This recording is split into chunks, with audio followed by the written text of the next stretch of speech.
Colts beat the Ravens. That one went to overtime, 22-19. If you forgot the final score, the Ravens' offense was a little sluggish, and we thought this Todd Monken would come in here, change everything, more of a passing offense, get away from the Greg Romans running style. It would just open up a whole new, dimension to the Lamar Jackson in that offense. We haven't quite seen that yet. No. What's going on with it? Well, I think they're still in their early phase of figuring out how they want to play, digesting the offense, all of that, right? I think them a little bit like where I go, I don't necessarily dislike the look on the football field. It's just, again, I would go back to sloppy play with them. Sloppy play and a little bit of again, I'm not sure Monken has a feel for how to tie plays together in the NFL that way yet either. I always am looking at them going, why do they don't have a more expanded play action pass game with as well as they run the ball and do something there, right? I just never understand that. And then I think the drop back passing game, yeah, it's good right now, but hey, they're beat up on the offensive line a little bit. They're not protecting their best. And yeah, I think they got some young guys getting used to a system there and a quarterback getting used to a system there. But, they had opportunities early in this football game, and what you want to do in a situation where you're playing a team like the Colts and Gardner Minshew to really put them behind the 8 ball. I mean, it's 7-0. They look great on the first drive. They go right down the field. The second drive, they're going, here we go again. They're going down the field. He throws a little ball to Kenyon Drake, and it was a short pass, and he's running, and he's going to be down by the 20-yard line, and he gets stripped. And it kind of changed the flow of the game and their ability to maybe put Baltimore in a really tough spot and make them have to throw the ball more than they want to. And, that was the big thing. And then that was followed up by a few fumbles, whether it was a bad snap, Lamar getting strip sacked twice, one of which they didn't recover, and the Colts got the short field on. And then you go into a game like this and go, hey, wait, we're supposed to be better than them. Well, yeah, I just named 3 mistakes. I don't care who you are. You're going to be in a dogfight after you do that type of stuff. So it's an offense that is not hitting on all cylinders quite yet. It's not what it will be. No. But I'm curious what you think of how they're attacking the running game. Yeah. Because you look at the running backs have combined for almost 250 yards so far. They're averaging about 3.5 yards per carry. Lamar Jackson, almost 200 yards. He's at 6 yards per carry. That's too much for you. It's too much. That, to me, is where it's just like and again, I'm going to say it's the offensive line injuries. Their bottom line is their offense has to be better than what it is. And yes, they can't go, oh no, we can't do anything. So now our default mechanism is always we'll run Lamar, right? I'm all for running Lamar too, but that's not going to be sustainable to go where they want to go when it's all said and done. But the bottom line with Baltimore is they have a first-round center, a first-round left tackle, a guard in Zeitler who they traded for to get in him. They got a first-round receiver in Rashad Bateman, a first-round receiver in Zay Flowers. They have Mark Andrews. And then, of course, they have Lamar Jackson.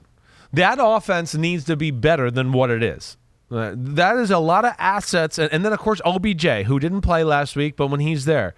That offense has way too many assets for us to be going, man, offense is hard for them. It's just nothing's easy for them right now. And I think that's a little bit what's the frustrating thing about them and what they got going there. But, yeah, their offense is not functioning at a high level right now. And I still think they look like a team that didn't play in the preseason, figuring out a new system behind Todd Monken, and then has some injuries to go along with it.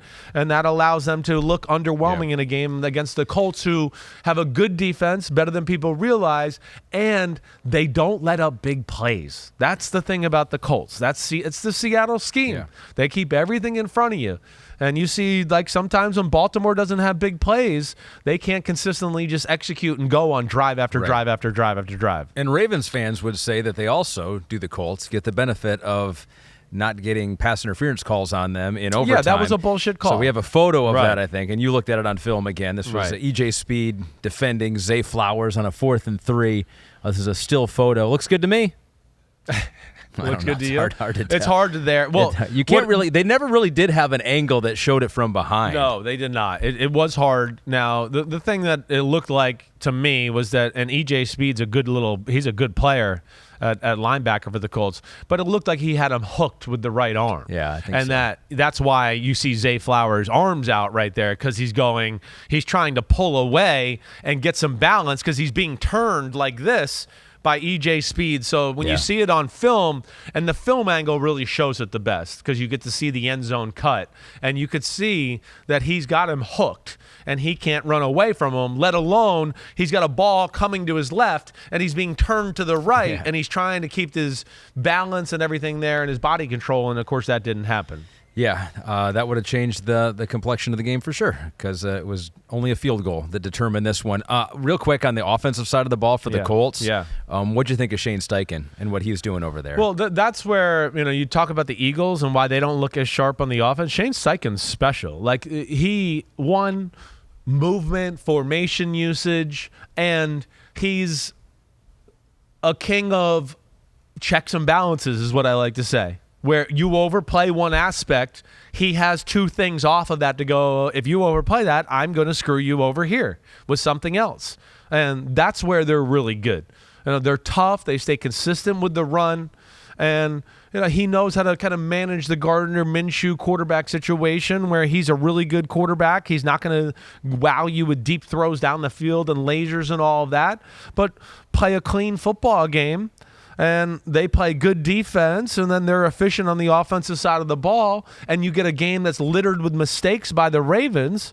Yeah, there they are. I don't think they're as good as the Ravens when all's said and done, but that's why the NFL is awesome. On a given Sunday, you mess up a little bit and another team's got a good game plan, you're going to lose. Which seems to definitely happen early on in the season, definitely. too, where exactly teams are still right. trying to figure it out. Exactly right. Offensively for the Ravens there, they lose. Maybe they learned a whole lot from that overtime loss to the Indianapolis Colts. Likely drops the pass, the play before the no pass interference call. Yep. Right. There's just so many moments of the game.